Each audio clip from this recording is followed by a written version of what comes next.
Hannah reporting in for the Pioneer Bulletin. Today's top discussion is school fighting and security regulations this year. Reporters Ava and Hans for more on the situation. Hello, Ms. Nixon.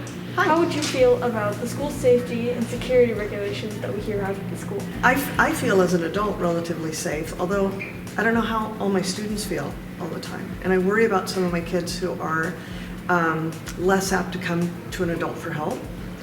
I will say that this last year, it has seemed that the fighting, the negative interactions of students has increased. And I don't know, but I would like to see more counselors available to kids, because I think fights and arguments and rumors and all that kind of stuff comes from kids not having a proper outlet to talk about their feelings and to work things through together. Thank you, Ms. Nixon. Hello, Madison. How do you feel about safety and school security regulations? I think it's pretty safe in the school, but there's tons of fights. Not really tons, but everybody is getting into fights a lot.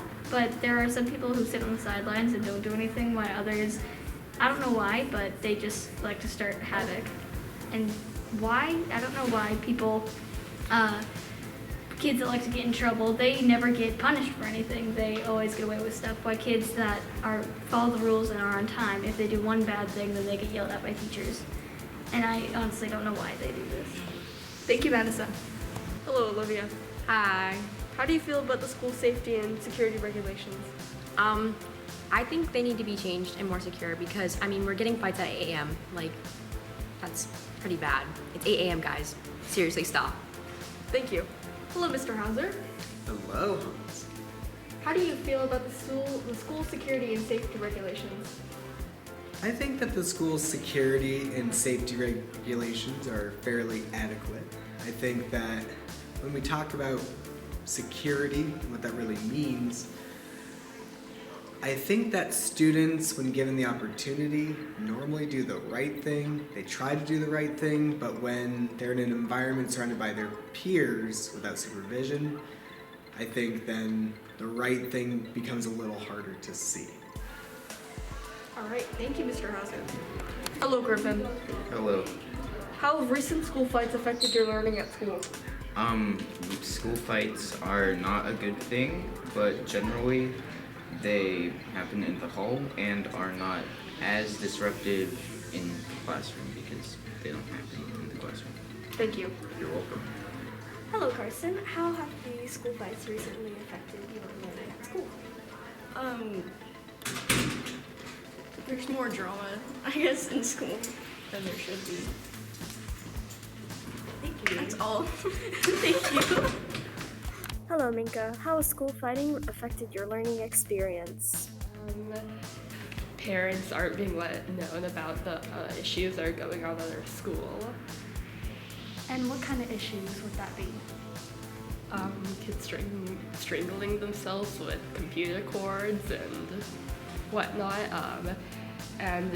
Across the district is a problem that the parents are never known when issues happen, even when it involves other students. At my sister's school, for example, a kid cut another kid with a pencil sharpener or razor blade, and the parents were not let known of anything. How are the parents supposed to keep their children safe if they don't know what's going on? Thank you for your time. Okay. Hello, Ms. Palacios. Hi, Hans. How are you? Good, thank you. How have the recent school fights affected your teaching here at the school? I think the biggest concern I have with recent school fights is how it's affecting other students in the school.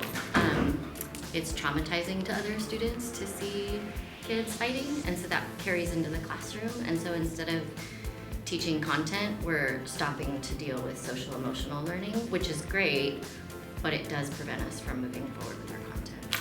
Thank you. Hello, Mr. Hi. How have the recent fights affected your teaching at school? I would say they have an effect inside the classroom because a lot of times kids will get upset or kind of wound up about stuff that's happened, so that carries over in the classroom and then makes it hard to learn and teach and do the things. Now we will conduct a survey debating whether our fellow students feel safe or not in school. Based on the results from the survey, it seems as though 27 people feel safe at school and 5 do not. The test results. Back to you, Hannah.